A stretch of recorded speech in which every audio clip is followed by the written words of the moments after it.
The morning coffee was still hot when Mike Carver vanished in the rural town of Copperfield, Texas.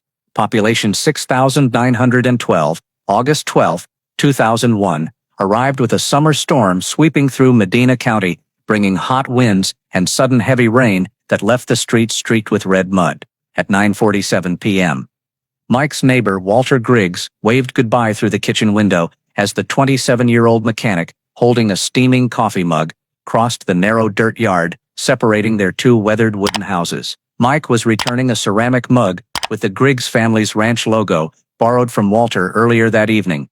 A mug the old man had kept for over 20 years from his days as a young cowboy. Walter watched Mike's silhouette disappear behind the wooden fence, his green plaid shirt catching the porch light once before the dark curtain of rain swallowed him whole. What happened in the minutes that followed would haunt Copperfield for 2 decades. Before diving into the story, don't forget to subscribe to the channel and hit the notification bell to stay updated with the latest stories.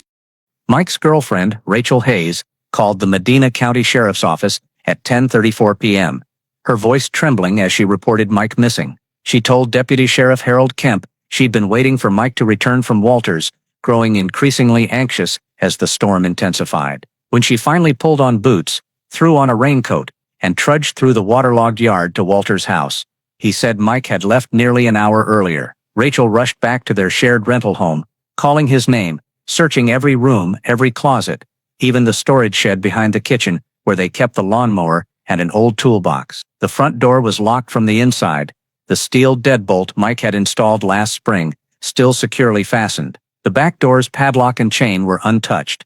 Every window was shut, latched tight against the storm, the edges sealed with waterproof tape Mike had applied in June. Mike's keys sat on the table next to his cell phone, plugged in and charging in the bedroom. His toolbox was open on the living room desk, fresh grease on a brush beside an unfinished car repair diagram, a red marker still uncapped. Walter provided the only timeline. He was pouring more coffee when Mike returned the mug, and they talked for about 10 minutes about the storm and Mike's plan to drive out of town the next morning for auto parts. Mike seemed perfectly normal, maybe a bit tired from a long week at the garage, but showed no signs of worry or haste. Walter clearly recalled Mike pulling up his shirt collar, ducking into the rain, and hurrying into the night. Deputy Kemp, with 22 years working rural beats, had seen plenty of domestic disputes, missing person reports from petty arguments, or young folks taking off after a night of drinking. But standing in Mike's living room at 11:15 p.m., watching Rachel pace in distress as rain hammered the tin roof, he sensed something different. The house held an eerie stillness, like it was holding its breath. Mike's presence lingered everywhere. His jacket hung behind the door, work boots caked with red dust by the rug, the garage radio softly playing country music. Yet he was gone, inexplicably gone from a locked house in a town where everyone knew each other, on a stormy night, when even the barflies went home early. Kemp began an investigation he never expected would become the longest open case of his career, unaware that the truth had sunk deep for 20 years, waiting to resurface and shatter this community's beliefs about safety and the people they thought they knew. Mike's mother, Carol Carver, got the call at 6 a.m. the next morning, while brewing coffee in her small San Antonio kitchen. Rachel's voice, hoarse from a sleepless night, calling Mike's name in the storm, could barely manage the words that turned Carol's world upside down. Her only son, who called her every weekend and never missed a promise, had vanished from a locked house during a summer storm. Carol's first instinct was disbelief. Mike was responsible, always punctual, the kind of man who marked oil changes on a calendar and never left a job half done. He'd faced plenty of hardships, growing up in a working-class family, losing his father in an oil field accident at 15, working since his teens to help his mother. Mike didn't vanish. He didn't walk away without a word, leaving others to wonder where he was. But as Carol drove over 200 kilometers from San Antonio to Copperfield, through roads slick with red mud from the rain, an unnatural chill gripped her chest, unrelated to the lingering damp wind of the night before. A knock at the door startled Carol. Ray opened it, and Deputy Sheriff Harold Kemp stepped in, still in his sweat-soaked uniform under the early Texas sun. "Mrs. Carver," he said, his voice serious but cautious, "Sheriff Porter wants to meet you right away. We found a vehicle at Harlan's Auto Salvage. The license plate matches Mike's." Carol froze, her hand instinctively clutching the chair. "The truck," she whispered, barely able to finish the sentence. Ray glanced at his wife, then back at Kemp. "How long will it take to get there?" Kemp replied. "About an hour and a half. A patrol car's waiting outside." The sun was rising as the Medina County Sheriff's Ford Crown Victoria left Copperfield.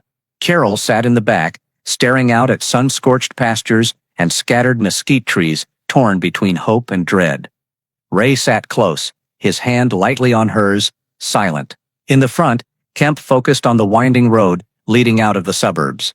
Over an hour later, they turned onto a narrow path, flanked by rusted barbed wire fences, where a faded white sign read, "Harlan's Auto Salvage." The junkyard sprawled under the harsh sun, rows of stacked cars with rusted frames and the sharp smell of motor oil. Sheriff Dale Porter waited near the gate, his cowboy hat pulled low over his eyes. He stepped forward, offering a handshake. "Mrs. Carver, Mr. Carver, thanks for coming so quickly.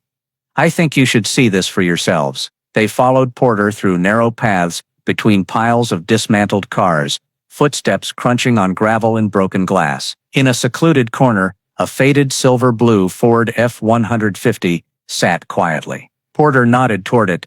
"This is it." Carol approached slowly, her heart pounding. Every detail was painfully familiar, from the small dent in the front right fender to the paint scratch on the rear door, marks she'd seen hundreds of times when Mike drove up to her porch. The windows were dust-covered, the interior nearly empty, but the faint smell of old plastic and hot metal lingered. Carol leaned in and spotted, in the corner of the passenger seat, a small red leather strip, identical to Mike's cowboy boot-shaped keychain. Porter introduced a young woman in a grease-stained t-shirt standing nearby. "This is Sally Monroe, works here. She's the one who called us." Sally nodded, speaking quickly. "Last week a guy brought this truck in. Wanted to sell it for cash, said to scrap it right away. He was about 60, salt and pepper hair, mustache, wore metal-framed glasses, a green plaid shirt, faded jeans, and leather boots." A chill ran down Carol's spine.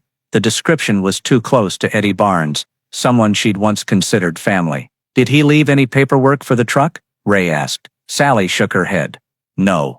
Said it'd been abandoned for years, paperwork long gone." Porter said the truck would be taken to the evidence lot for examination. Carol stood motionless, unable to look away, as if turning away would make it vanish again. Amid the flapping tarps and crunching gravel under the deputy's boots, she saw Mike's suntanned smile from a Texas afternoon, and wondered, was this the moment the truth began to emerge, or just another turn into the maze that had trapped her for 20 years? Still lost in thought, Carol watched as Porter called over the young woman in the grease-stained t-shirt. "Mrs. Carver, this is Sally Monroe, the yard's employee. She's the one who tipped us off." Sally nodded, clutching a rag streaked with grease. "A guy brought that truck in last week," she began, her voice rough from cigarette smoke. "Said he wanted cash, and for us to crush it immediately. No paperwork, just said it'd been sitting around forever.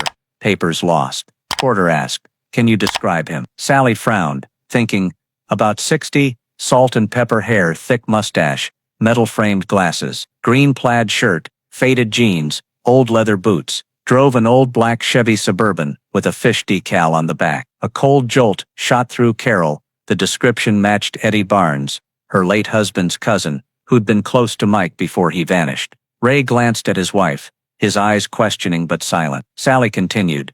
"He stood there a while, staring at the truck, like he was thinking something over, then left. I thought it was odd, so I told my boss, and he called the sheriff right away." Porter motioned everyone into the yard's small office, a container patched together. Inside, Tom Harlan, a burly man with a beard, recounted the same story as Sally, but added that when he asked why the license plate wasn't removed, the man just gave a faint smile, saying old plates didn't matter. Kemp, silent until now, finally asked Carol directly, "Do you think you know who this is?" Carol swallowed hard, answering slowly, "Eddie Barnes. I don't want to believe it, but everything fits." The room grew heavy. Porter jotted the name in his notebook, closed it, and told Tom and Sally to keep the information quiet. As they stepped back into the yard, workers began hooking cables to tow the F-150 onto a trailer. Carol stood beside Ray, watching red dust swirl in the sunlight, knowing deep down that what she'd just heard wasn't just a clue.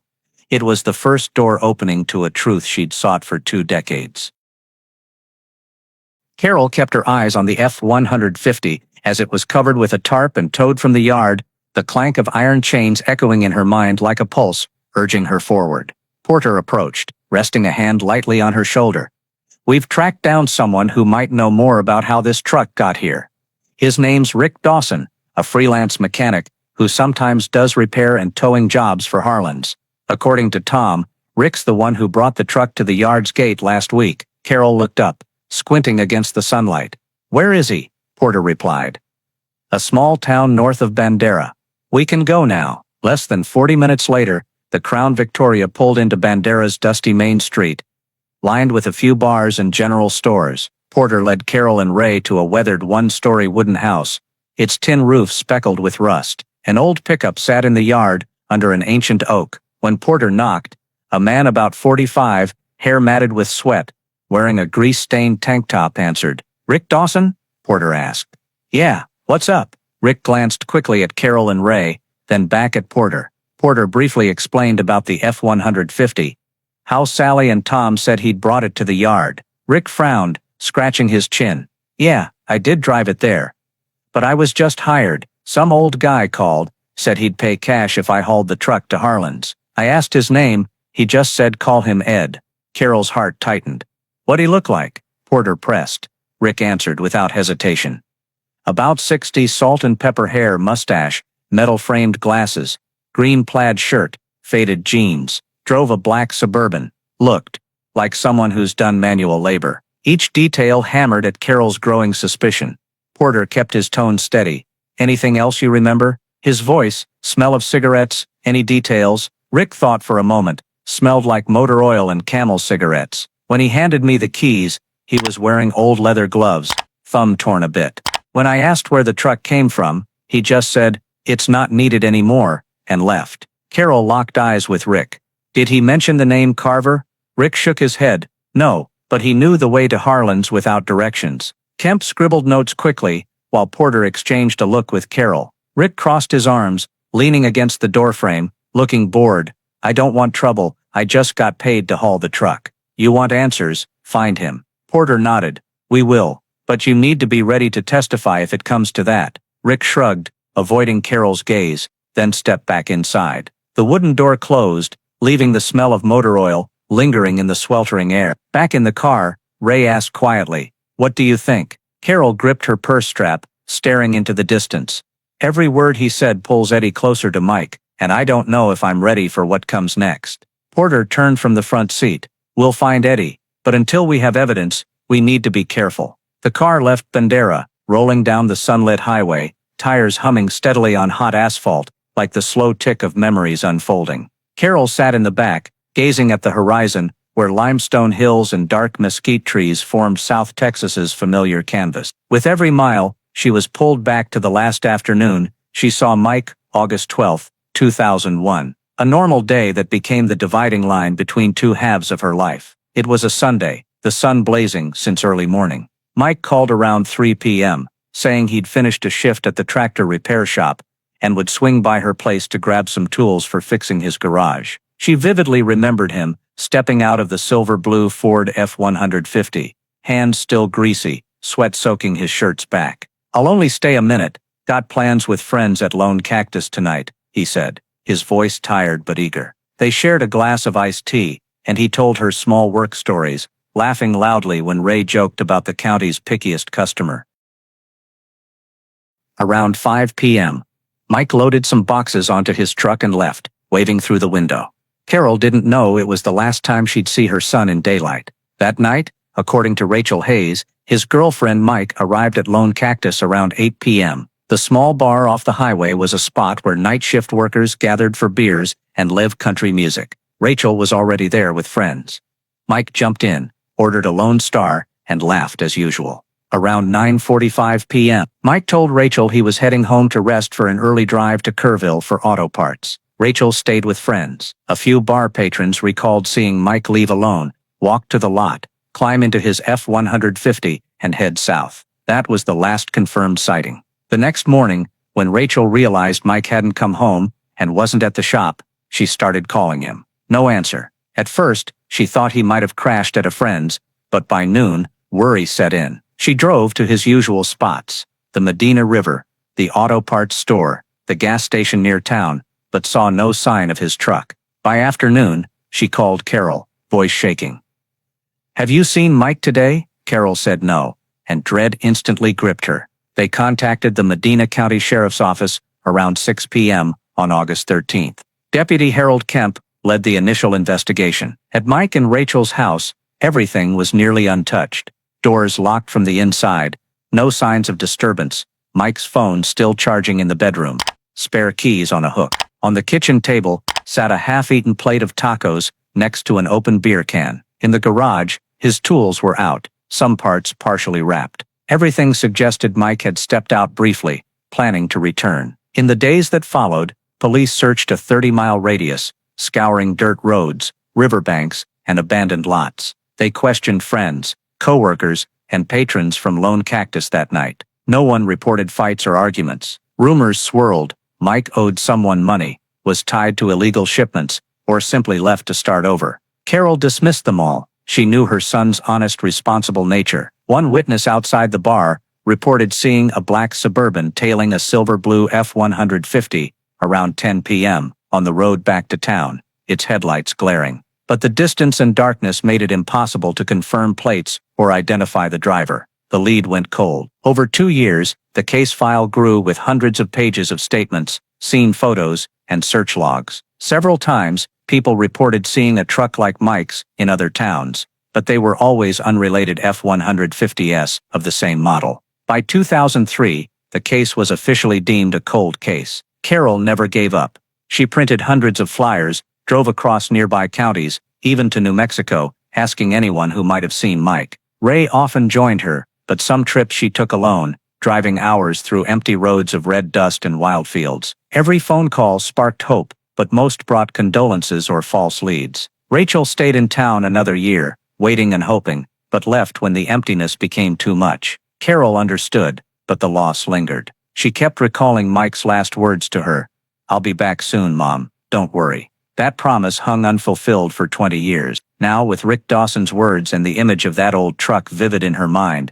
Carol stood at the threshold of a new chapter, one that might bring her closer to the truth, or shatter what little faith remained. And she knew, if Eddie Barnes's name was truly tied to the answer, the road ahead would hold more than just pain. The numbers and faces in Carol's memory remained vivid as the case file was relegated to the cold storage of the Medina County Sheriff's Office. She had watched those brown folders labeled "Cold Case" in 2003, stacked on the highest shelf, gathering layers of dust. Time passed, personnel changed, and the town's memory faded, but for Carol, each page was a knife still lodged in her chest. She didn't know that over a decade later, someone else would reopen that door. In 2015, Lucas Hale, a young Texas Ranger detective known for his meticulousness and habit of living and breathing case files, was assigned to review long-dormant cases in South Texas. Hale had a knack for digging into details others overlooked. Among the thick list of unsolved cases, Mike Carver's name stood out: a man who vanished on a rainy night, no clues, no clear crime scene, and a truck that disappeared with him. Hale later said, "It was the sheer impossibility of such a disappearance that hooked him." Hale arrived in Copperfield, requesting access to all evidence. In the storage room, he carefully opened each sealed plastic bag from 2001. Some items had aged: a rain-soaked baseball cap found near Mike's house, a Lone Star beer can, a few receipts from Lone Cactus. But what caught Hale's eye was a gray fabric scrap stained with motor oil, noted as recovered from the bed of Mike's F-150, listed as missing at the time. A note indicated the scrap was found during a search of Mike's garage days after his disappearance, but was never analyzed, as DNA technology was limited then, and the sample was too small. Hale sent the fabric to the Texas DPS Crime Lab, which had recently adopted advanced DNA extraction techniques for trace and contaminated samples. The analysis took nearly 3 months, during which Hale met with key figures: Walter Griggs, Rachel Hayes, and Carol. For Carol, each of Hale's questions forced her to relive every detail, but she sensed his patience and thoroughness, qualities she hadn't seen in years. By late summer 2019, the results came back. The gray fabric held DNA from a male, not Mike, and traces of an industrial chemical used in maintaining large-scale air conditioning systems. Hale immediately narrowed down Mike's acquaintances in related fields. One name stood out: Edward "Eddie" Barnes. Eddie was a maintenance technician at a large San Antonio hospital in 2001, a job involving regular contact with the exact chemical found on the fabric. Records showed he lived less than 15 miles from Mike's house at the time of the disappearance, and notably, he'd been mentioned in a witness statement about a black Suburban tailing Mike's truck on August 12.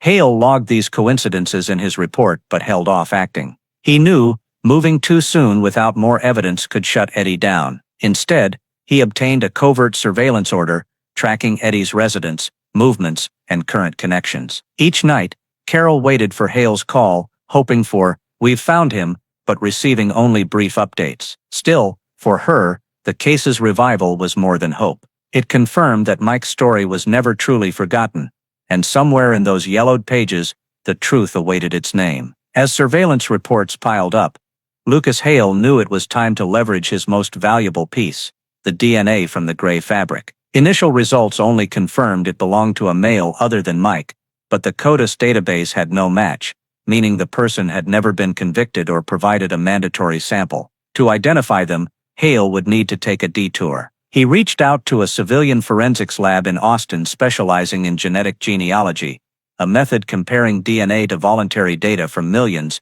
using services like 23andMe or Ancestry, then building family trees to narrow suspects. It was time-consuming and costly, but Hale convinced his superiors to approve funding, stressing, "We have a real shot at cracking a case buried for nearly 20 years. Weeks after submitting the data, the lab returned a list of distant matches, people with partially matching DNA. Hale traced each family branch, cross-referencing demographics, occupations, and past residences. In a branch leading to Bexar County, Edward L. Barnes shone like a beacon.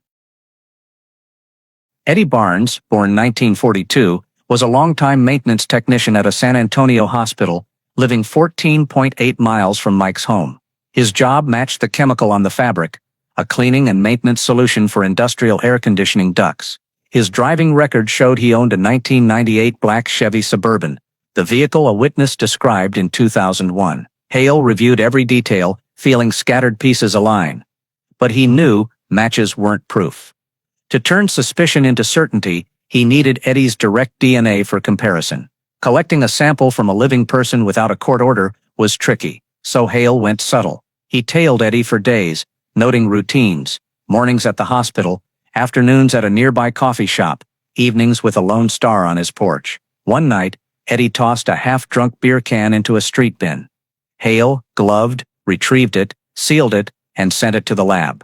10 days later, the results made Hale leap from his chair. The DNA from the can matched the fabric sample perfectly. It was no longer a theory. Scientifically, it was the same person. Hale presented his report to Sheriff Porter and the Medina County DA.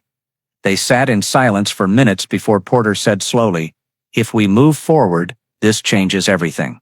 But it'll shake this town to its core." Carol was called to the office the next morning. When Hale showed her the DNA results, she gripped the table to steady herself. Eddie Barnes was no longer just a shadow in her memory, but a genetic fingerprint tied to the night Mike vanished. "We'll approach him," Hale said, firm, but leaving room for her to process. Carol nodded, speechless.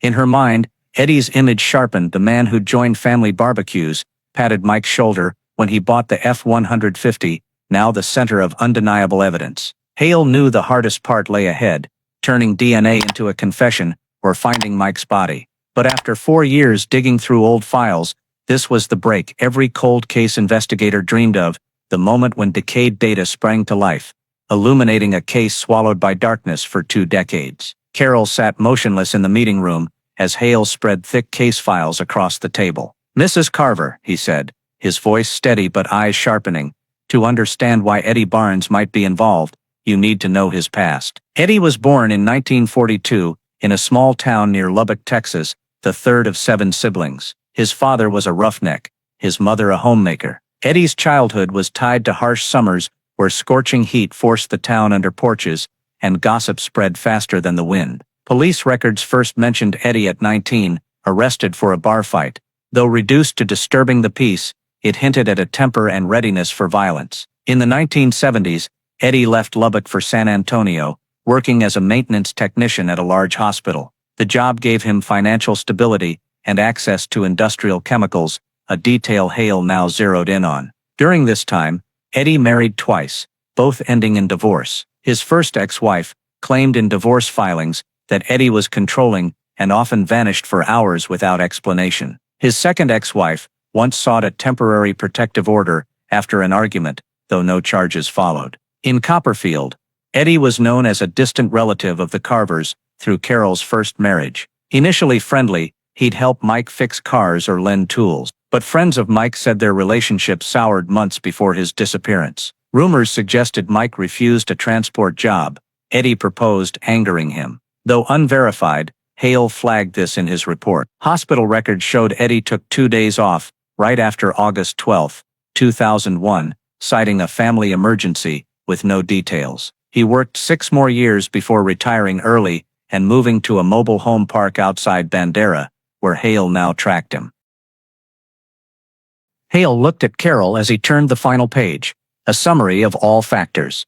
Eddie's personal tie to Mike, access to the chemical on the fabric, a matching witness description, and now perfect DNA alignment. Everything points to one place, Hale said slowly. Carol nodded faintly, but inside, memories of Eddie joking in her yard clashed with a chilling realization, as if she'd just noticed a snake coiled in the shadows for 20 years. That morning, Bandera's sky hung with gray clouds, signaling an approaching spring rain. Lucas Hale and Sheriff Porter drove a silver SUV down a dirt road to the mobile home park where Eddie Barnes lived. Carol stayed behind, Hale advised it, as this confrontation wasn't just for answers, but could spark a fierce reaction. Eddie's mobile home looked like dozens of others along the road. Peeling white paint, a porch cluttered with folding chairs and empty beer cans. A 1998 black Chevy Suburban sat parked, a thin layer of dust failing to hide long scratches on its door. Porter signaled Hale to be ready, then knocked 3 times on the metal door. After a moment, it swung open. Eddie appeared, wearing a faded green plaid shirt, old jeans, a silver-streaked mustache, and metal-framed glasses low on his nose. His eyes flicked to Porter's badge, then locked on Hale's steady gaze. "What's this about?" Eddie asked, voice gravelly. Porter spoke first. "We need to talk about Mike Carver." Eddie shrugged, leaning against the doorframe. "That was 20 years ago."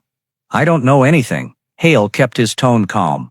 "We have new information. It'd be better for you if we talk inside." Eddie stared for a few seconds, then turned and walked in. Inside, the air reeked of cigarettes and motor oil. The table held Lone Star cans, a full ashtray, and stacked old newspapers. Porter and Hale sat across from Eddie at a small wooden table. Hale placed an envelope down, pulling out 2 photos, one of the sealed gray fabric, the other a printout of the DNA results. "Do you know what this is?" Hale asked. Eddie glanced, then took a drag on his cigarette. "Just an old rag." "So what?" Hale leaned forward. "The DNA on this rag matches perfectly with DNA from a beer can you drank last week." The rag was found in the bed of Mike Carver's F-150. His eyes shifted from Porter to Hale, then to the smoldering cigarette. "Who's spinning tales now?" Hale didn't let the silence stretch. "No one's spinning anything. Science doesn't lie. And we want to hear from you. What happened on the night of August 12, 2001? Eddie gave a dry chuckle. "I didn't owe that kid anything. Mike brought trouble on himself." Porter cut in, voice low but firm. "Eddie, this is your moment to choose. Tell the truth, or we take all this evidence to a grand jury. And then you're out of chances." Eddie stubbed out his cigarette, hands clasping together. After a long pause, he spoke quietly, but steadily. "That night, I met Mike outside Lone Cactus. We talked, had a bit of an argument. The kid thought he was smarter than me." He paused, staring at a blank spot on the wall. I followed him back. It was raining. Road slick. He pulled over on a dirt stretch near the riverbed. Told me to get lost. I lost my temper. Hale felt each word cut like a blade through the thick air. "What did you do?" he asked. Eddie took a deep breath, hands trembling slightly. "I grabbed him. We scuffled. He slipped, hit his head on the truck door. I didn't think he was dead, but when I shook him, he wasn't breathing." He closed his eyes, then continued. "I panicked. I put him in my truck, left the F-150 there. That night, I drove to a spot, buried him. No one knows that place but me. Porter pressed, voice sharp. Where's that spot? Eddie's lips tightened, a defiant glint in his eyes. If I tell you, what do I get? Hale answered curtly. We'll make sure your statement's recorded. But this isn't a negotiation. You talk, or we find it another way. Eddie leaned back, silent for a long time. The wall clock's ticking stretched each second. Finally he exhaled, north of Medina, near the dry creek behind the abandoned Keller farm. There's an old clay pit. I left him there. Hale and Porter exchanged glances. They knew this confession was a turning point, but much remained unsaid. As they left the mobile home, a light rain began to fall. Hale felt each drop on his collar, like the weight of 20 years of waiting, and now, the wheel of truth had begun to turn, unstoppable. The rain grew heavier as the Medina County Sheriff's SUV turned onto the dirt road leading to the abandoned Keller farm. Tires slipped slightly on red mud, leaving winding tracks. Eddie Barnes sat in the back, hands cuffed, eyes avoiding contact. Hale sat beside him, silent, but watching every small movement. Up front, Porter drove, eyes fixed on the darkening road under a gray sky. Near the dry creek bed, Eddie signaled to stop. Over there, he said softly, voice hoarse. They stepped out, rain pattering on the surrounding mesquite trees. Eddie led them along a narrow path, past a broken fence, to a sunken patch of reddish-brown clay and scattered rocks. Here, I covered it up. 20 years ago, he muttered. The forensics team, already waiting, began cordoning off the area and setting up a tent. Shovels and tools came out. Within minutes, the damp, musty smell of earth mixed with the sharp scent of the past. A shout rang out as a shovel hit something hard. Technicians carefully cleared the soil, revealing human bones caked in clay. Carol wasn't there, but Hale knew this moment would hit her hardest. The final proof Mike would never come home. Along with the remains, they found a red leather cowboy boot keychain, its stitching still visible despite wear, the item Carol had described to Hale in countless talks. Nearby were tattered fabric scraps, remnants of the shirt a lone cactus witness saw Mike wearing that final night. Eddie stepped back, his eyes fixed on the pit, but showing nothing beyond emptiness. As Porter read him his rights before escorting him to the county jail, Eddie didn't resist, only muttering, I didn't mean to kill him. Things just slipped out of hand. Hale stayed silent, knowing intent didn't erase guilt in the eyes of the law, and for Carol, those words were just salt in an open wound. The bone samples were sent for analysis, and DNA from the molars confirmed it was Michael Carver. The autopsy report showed severe trauma to the skull, consistent with Eddie's account of a fall against the truck door. When Hale brought the news to Carol, she sat still for a long time, her hand clutching the returned cowboy boot keychain. At least, she said, voice trembling, he's not out there anymore, alone in the dark. Hale nodded slightly, but in his eyes, the uncovered truth wasn't a gentle closure. It was the tolling bell ending 20 years of waiting and opening a new chapter where justice would finally speak.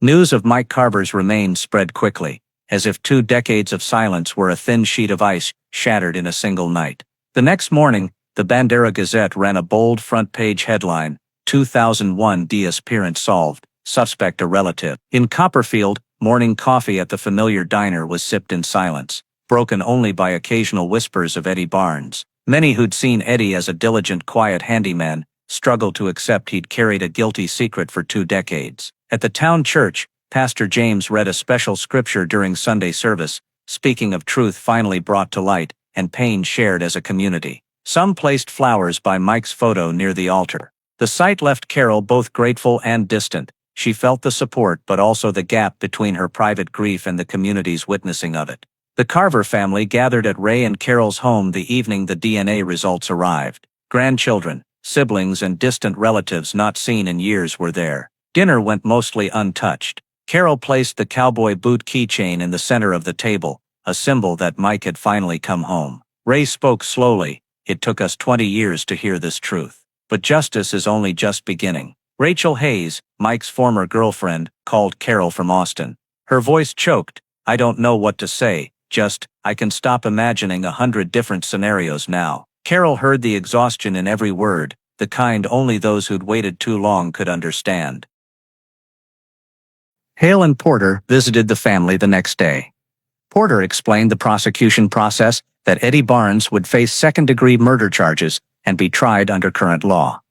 Hale spoke less, listening and answering when asked. Before leaving, he handed Carol a copy of the DNA report and said, "You don't have to carry it all in your memory anymore. It's here now, on paper and in court." In the following days, townsfolk sent condolence cards, candles, and flowers to Carol's home. Some were from strangers who wrote that Mike's story touched them, reminding them of other unsolved disappearances. A San Antonio volunteer group even invited Carol to a symposium on hope and justice for cold cases. Though moved, Carol kept her distance from curious stares and repeated questions. She knew the attention would fade, but for her family, the echoes would linger forever. In the living room, Mike's photo in the shirt from his final night stayed in place, and under the golden lamplight, it seemed to smile. Not because all was well, but because the truth had found its way back. Late afternoon, the day's last sunlight poured through the living room window, casting a glow on Mike's photo on the wall, making it shine for a moment. Carol sat in the armchair, still holding the cowboy boot keychain, its worn stitches brushing her fingers. The sound of cars on the highway drifted in, faint and steady, but in her mind, every noise pulled her back to that August night.